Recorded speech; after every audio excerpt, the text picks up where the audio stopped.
Halo Tribuners, salam jumpa di Tribun Ambon hari ini edisi 27 Oktober 2022. Selama beberapa menit ke depan, kami akan menghadirkan sejumlah informasi terupdate dari Kota Ambon dan sekitarnya. Bersama saya Tanita Patiasina, kita mulai dengan berita pertama. Ibu Bayangkari di Namrole dianiaya selingkuhannya yang juga anggota polisi.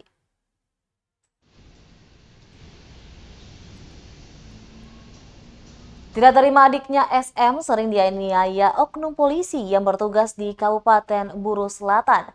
Kakak kandung korban Richard Malaiholo akhirnya melaporkan perbuatan terduga pelaku IS di Mapolda Maluku. Pelaporan tersebut tertuang dalam LP-B-45-X 2022 Polda Maluku tertanggal 18 Oktober. Demikian disampaikan kuasa hukum keluarga korban Nugra Maneri kepada tribunambon.com di Mapolda Maluku Kamis 27 Oktober 2022. Menurutnya kasus ini dilaporkan karena dari keterangan saksi mata yang tak lain adalah teman korban, bahwa selama SM menjalin hubungan terlarang dengan IS hampir 4 bulan ini, korban sering dicaci maki, dipukul, bahkan diancam akan dilumpuhkan. Parahnya lagi, saksi mata mengaku ikut dianiaya saat hendak melerai SM yang saat itu dianiaya IS. Ia menambahkan penganiayaan ini baru terbongkar setelah korban SM ini meninggal dunia akibat kecelakaan beberapa waktu lalu dan temannya menceritakan kepada pihak keluarga terkait dengan kondisi korban sebelum kecelakaan sangat tertekan dengan masalah ini. Ditambah lagi pihak keluarga menyelidiki langsung handphone korban dan terdapat bukti kuat bahwa korban ini selalu diancam dan dianiaya oleh terduga pelaku IS. Mengetahui hal tersebut keluarga tidak terima dan ingin membawa ke jalur hukum agar oknum polisi IS bisa ditindaklanjuti sesuai hukum yang berlaku. Polisi di Buru Selatan dengan Ibu Bayangkari di Buru Selatan. Iya. Jadi dua-dua sudah mempunyai pasangan dan dua-dua diduga berselingkuh.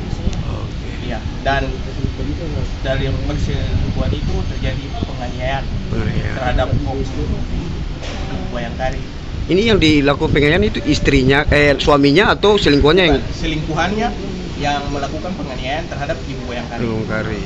Terus oke. Katanya korbannya meninggal atau gimana? Iya, tapi bukan meninggal karena penganiayaan. Oh, tidak. Iya, jadi setelah meninggal kemarin baru keluarga menemukan fakta-fakta dan bukti bahwa pernah dianiaya. Jadi setelah sering dianiaya, beberapa kali dianiaya, tapi kami pihak keluarga menemukan bukti yang kuat pada tanggal 17 September. Yang lain belum mendapatkan bukti yang kuat, makanya kami melaporkan kejadian pada saat 17 September. Jadi meninggalnya itu sudah berapa waktu selang?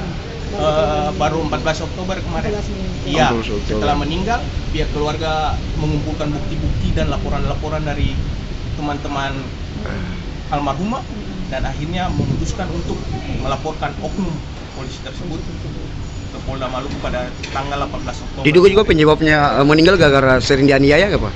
Sampai Itu belum, itu nanti pihak kepolisian yang mengkonfirmasi, soalnya almarhumah meninggal karena laka lantas. oh laka lantas. Ya.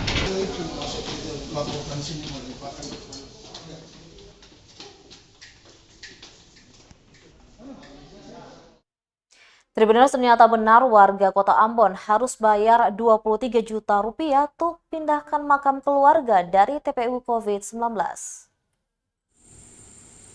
Ternyata benar warga Kota Ambon harus membayar 23 juta rupiah untuk memindahkan makam keluarganya dari TPU COVID-19 di Hunut, Teluk Ambon.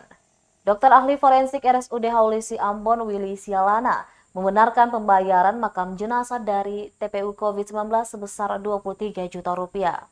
Ia menerangkan pembayaran tersebut bukan tanpa sebab. Ada sejumlah hal yang harus diselesaikan jika ada makam jenazah yang hendak dipindahkan. Misalnya untuk membayar jasa tenaga kesehatan yang berperan dalam pemindahan makam jenazah. Belum lagi untuk pembelian alat pelindung diri atau APD yang nantinya juga dipakai para tenaga kesehatan. Selain itu ada beberapa hal lainnya yang tentu menguras anggaran saat pemindahan makam jenazah, seperti biaya makam, operasional, dan lainnya. Sebelumnya, informasi pembayaran untuk pemindahan makam COVID-19 ini pertama kali diketahui dari seorang warga kota Ambon bernama Francesca Matulesi. Francesca Matulesi terpaksa mengurungkan niatnya untuk memindahkan makam jenazah ibunya ke halaman rumah di kawasan Karangpanjang usai mengetahui biaya 23 juta rupiah harus dibayarkan.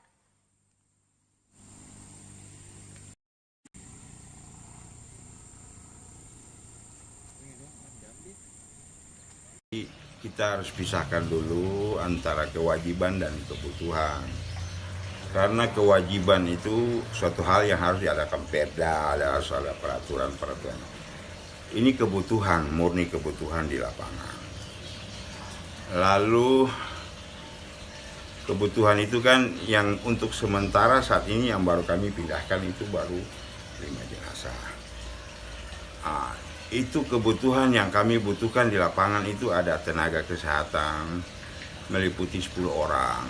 Satu orang itu satu kali tindakan saya memberikan mereka itu 1 juta.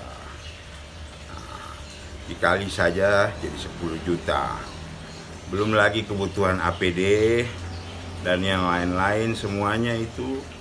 APD saja sekarang udah bisa mencapai 400.000 per item. Jadi kalau dikali 10 saja sudah 4 juta. Jadi belum masker, belum handskun. Jadi banyak hal kebutuhan. Belum mereka punya makan, ambulans, proses kepindahannya, transportasinya, itu semua termasuk dalam itu semua. Jadi tidak ada, bukan suatu kewajiban karena itu satu kebutuhan di lapangan. Jadi itu saja yang bisa kita sampaikan.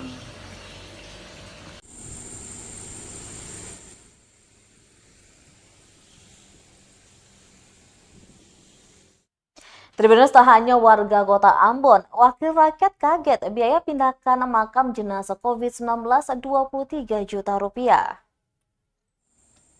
Wakil Ketua DPRD Kota Ambon Rustam Latupono mengaku keberatan dengan aturan pemindahan makam jenazah dari TPU COVID-19 dengan membayar 23 juta rupiah.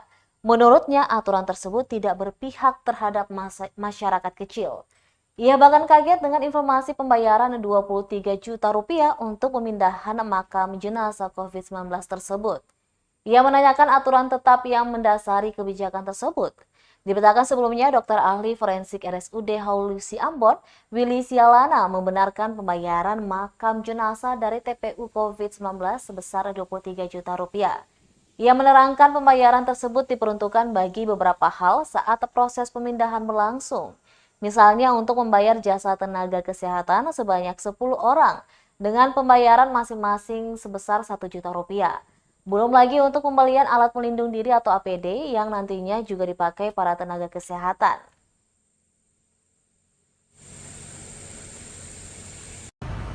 Dari dari masyarakat ya, soal bayaran 23 juta selaku masyarakat saya kaget.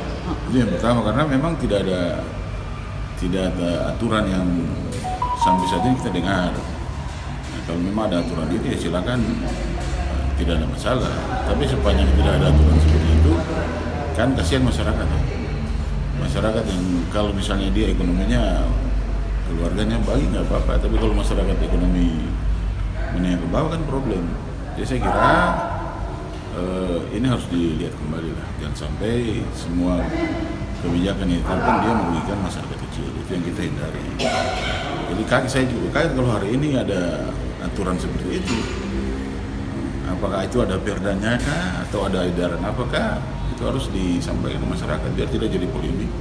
Yang jelas dengan pembayaran dengan nominal sebesar itu tentu ya sangat memberatkan masyarakat. Dan bagi kita sebagai wakil rakyat, kalau seperti itu kita keberatan. Karena jangan kebijakan-kebijakan yang tidak berpihak kepada masyarakat kecil.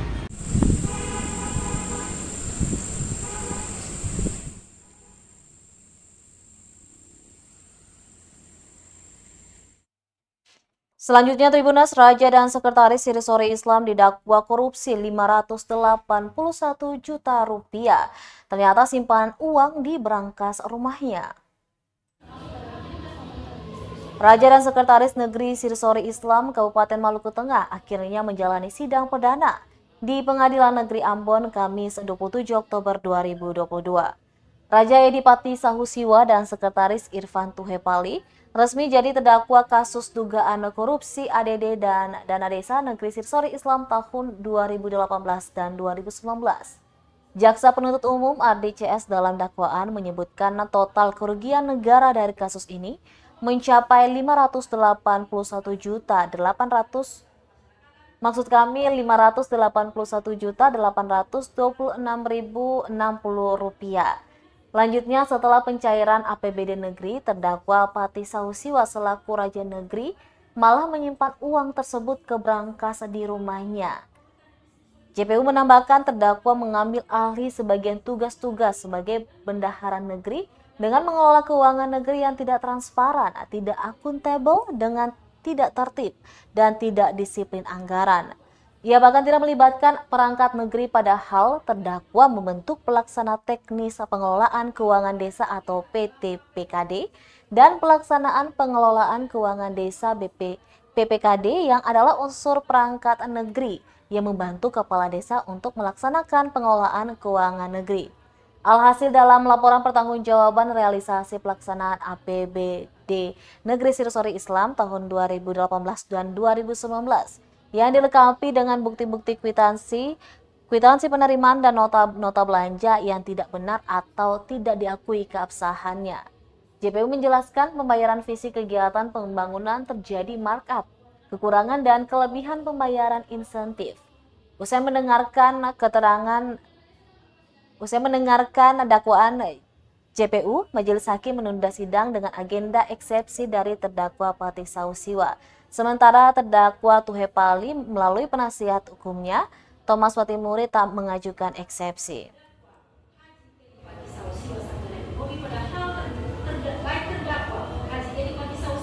Selaku Kepala Pemerintahan Negeri Sirsori Islam dan saksi MTH MPS Tuhepali selaku Sekretaris Negeri mengetahui dan menyadari sungguh bahwa dana tersebut harus dimasukkan dalam regulasi negeri untuk dijadikan sebagai silpa dalam pemerintahan. Perbuatan tersebut bertentangan dengan ketentuan pasal 18 ayat 5 Permendagri nomor 113 tahun 2000 bahwa kegiatan dalam APBD Negeri Sirsori Islam tahun anggaran 2018 dan 2019 berupa pekerjaan. Baru 1 bulan diperbaiki, Jalan Kebun Cengkeh Kota Ambon kembali rusak parah. Kualitas pengerjaan perbaikan jalan di Kebun Cengkeh Kota Ambon dikeluhkan warga. Pasalnya baru sekitar 1 bulan diperbaiki, kondisi jalan tersebut kembali rusak. Dodi, salah seorang warga, Kamis 27 Oktober 2022 mengatakan jalan kini sudah kembali rusak cukup parah. Padahal jalan tersebut baru sekitar sebulan terakhir selesai diperbaiki. Menurutnya sangat aneh sudah diperbaiki tapi masih banyak kerusakan. Ia sendiri mengaku was-was terhadap lubang yang rawan akan kecelakaan. Berdasarkan pantauan tribunambon.com, ruas jalan rusak yang telah diperbaiki mulai dari depan kantor kehutanan, dekat lorong Sumatera hingga pada kawasan Tanjakan 2000 masih berlubang. Di Jalan Kebun Cengkeh terdapat beberapa lubang berukuran 20 cm dengan kedalaman sekitar 10 cm. Jalan Air Kuning juga terdapat kumpulan lubang berukuran 10 hingga 20 cm dengan kedalaman 5 hingga 10 cm. Sementara di titik terakhir perbaikan tepatnya di Jalan Tanjakan 2000 masih ada kerusakan. Titik terakhir ini cukup parah dengan ukuran lubang yang terpantau sekitar 1 meter lebih dengan kedalaman sekitar 10 cm.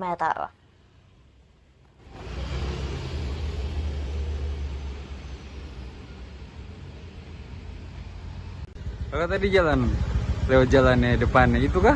Buka pengadilan? Iya, jalan sembaye. Don tambal jalan saja, jarang rusak tarusi. Ya, tapi bahaya. Bahaya sih, rawan kecelakaan kalau hujan. Kakak harus hati-hati, tapi Iya, lewat situ bahaya memang. Bahaya. Yang di muka lorong Sumatera itu juga bahaya tuh kalau hujan itu. Air genang tuh. Iya, Tanjakan 2000 lah ya. Tanjakan 2000 lah. Lo kira-kira harapannya apa ya kakak? Jangan tambal jalan, mesti bikin baru. Kalau tambal jalan suka ya ban bocor saya, nanti lama-lama rusak. Iya, betul.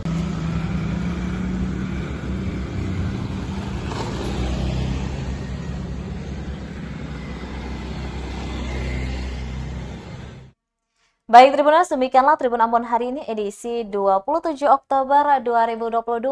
Saya Tanita Patesina beserta tim redaksi yang bertugas undur diri. Sampai jumpa lagi dan Amato. Terima kasih sudah nonton. Jangan lupa like, subscribe, dan share ya.